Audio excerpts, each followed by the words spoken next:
La red de Radio Red.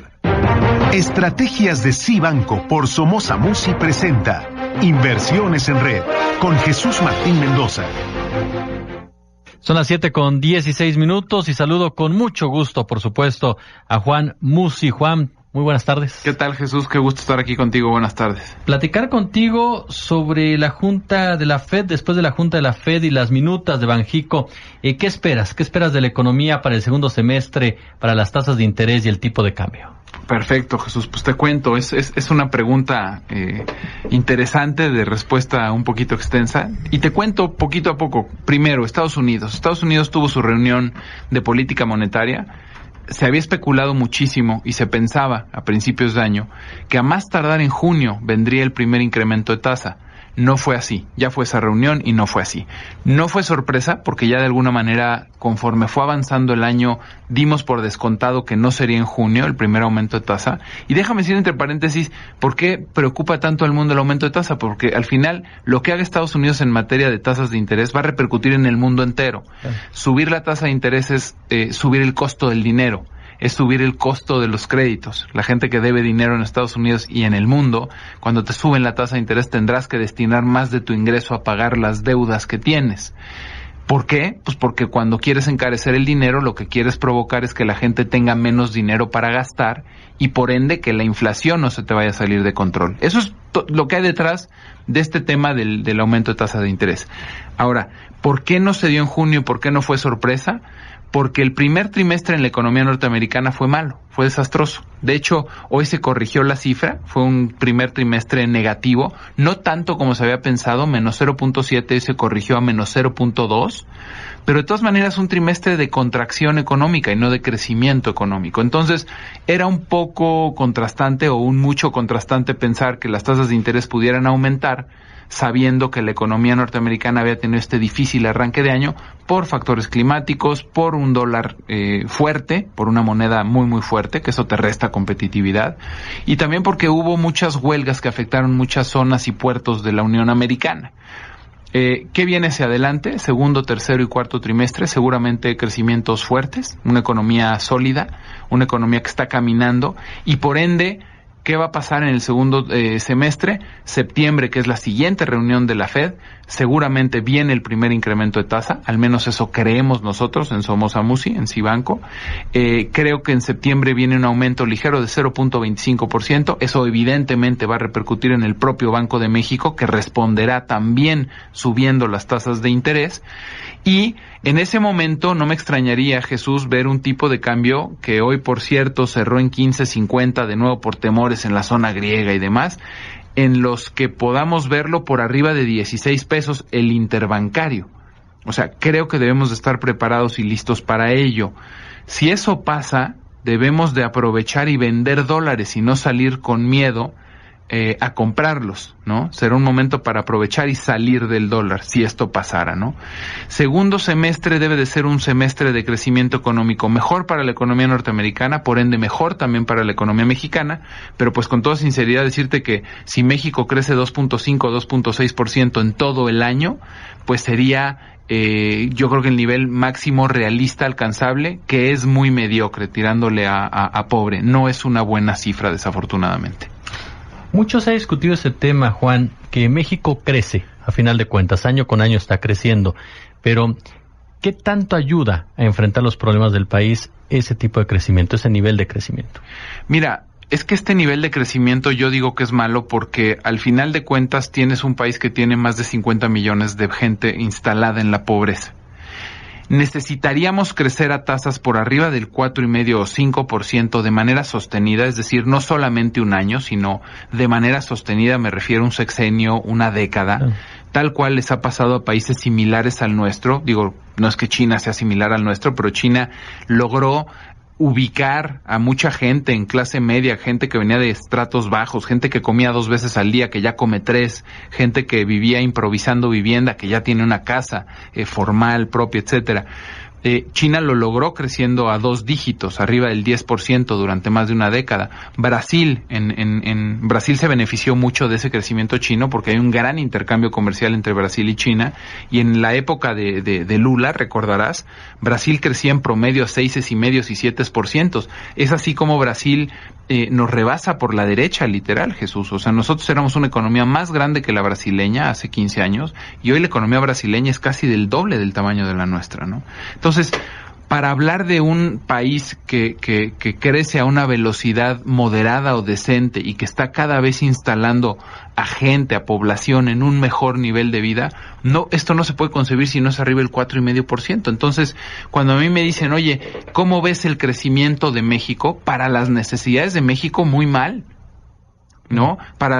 Si lo comparo con la región hoy, es cierto que somos de los países que más vamos a crecer, pero es el conformarse con muy poco, Jesús.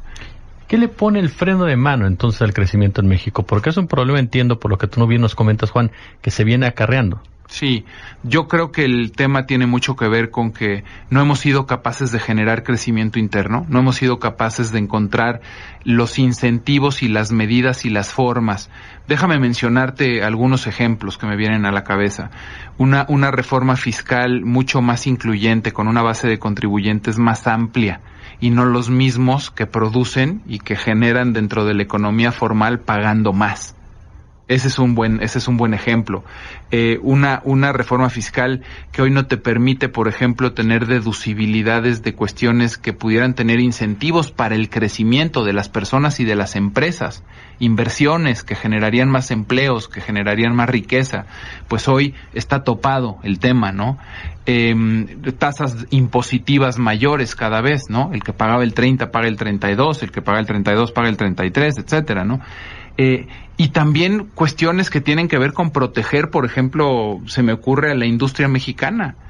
¿Cuánto entra de manera ilegal, informal, a competir de manera desleal? Y tenemos un sector industrial pues que lleva quejándose muchas décadas de esto, es un problema ya conocido, y pues tienes una economía informal enorme que te genera no puedes competir contra ella.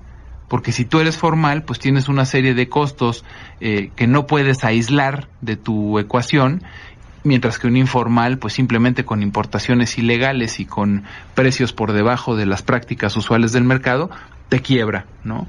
Entonces no hemos sido capaces de encontrar, por mencionar algunos ejemplos estos que te cito, y entonces, ¿qué nos pasa hoy? Pues que estamos básicamente atados o anclados al crecimiento económico del propio Estados Unidos. ¿Cuánto va a crecer México en el 2015? Pues en la medida en la que crezca Estados Unidos nos beneficiaremos. Pero desafortunadamente no te puedo mencionar, oye, fíjate que gracias a que estamos haciendo esto en México o a que implementamos esto otro en México, no en el 2015, quizás con las reformas estructurales, más adelante, veamos un panorama de mayor crecimiento, pero desafortunadamente eso viene hasta el 2017, 2018, empezando por la reforma energética, ¿no? Entonces, desafortunadamente creo que es eso, es un tema de carencia de catalizadores y de motores internos que nos generen un mayor dinamismo en la economía nacional, ¿no? Ingeniero Juan Musi, director general de CI Estrategias por Somoza Musi. Juan, siempre es un placer platicar contigo. Igual, Jesús, déjame rápidamente adelante. Más comentarte que gracias a Dios este tema del que hablamos y de lo que platicamos lo ligamos con las inversiones, y que básicamente a lo que nos dedicamos nosotros es a cuidar el patrimonio de las personas. Nos ha ido muy bien, estamos ya prácticamente en 7 ciudades de la República, y digo prácticamente porque la abrimos la semana entrante, la 7ª sucursal, en la República Mexicana, muy contentos, ya manejando más de 2,700 millones de pesos en nuestras estrategias dinámicas, rendimientos muy interesantes, los conservadores 6%, los moderados arriba del 8% y los agresivos rendimientos cercanos al 10%, y bueno, pues nos encantaría que nos contacten, que nos busquen por la vía ya sea de un correo electrónico en info@cism.mx, teléfonos en el 1100, pueden llamar en este momento, 1100 1586 o 01800 890 3834, y como siempre la invitación a que nos sigan por Twitter, nos consulten, pregunten, etcétera, en @CI Somoza Musi. Jesús, muchísimas gracias de nuevo por Juan, estar contigo. Rápidamente, robándote unos minutos ahorita que comentas esto.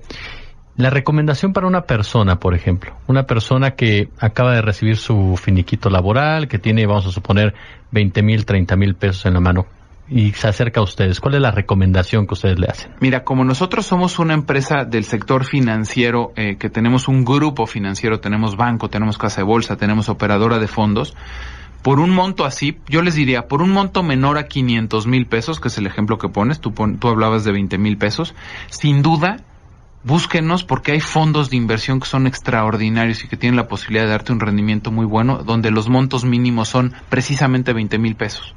Si eres un inversionista un poco más grande, o más grande, perdón, por no decir mucho más grande, nosotros estamos enfocados en un mercado a partir de 1,000,000 de pesos. Y lo que hacemos es invertimos de manera local y global, pero tenemos para todos los mercados, ¿no? Es un error pensar que cuando tienes 20,000 pesos tus posibilidades de inversión son el colchón o una cuenta de cheques que no te paga nada y que nada más te cobra comisiones, ¿no? Sí hay más alternativas, las tenemos, se llaman fondos de inversión, y si es el comienzo de un ahorro a largo plazo, créeme, el instrumento es fantástico.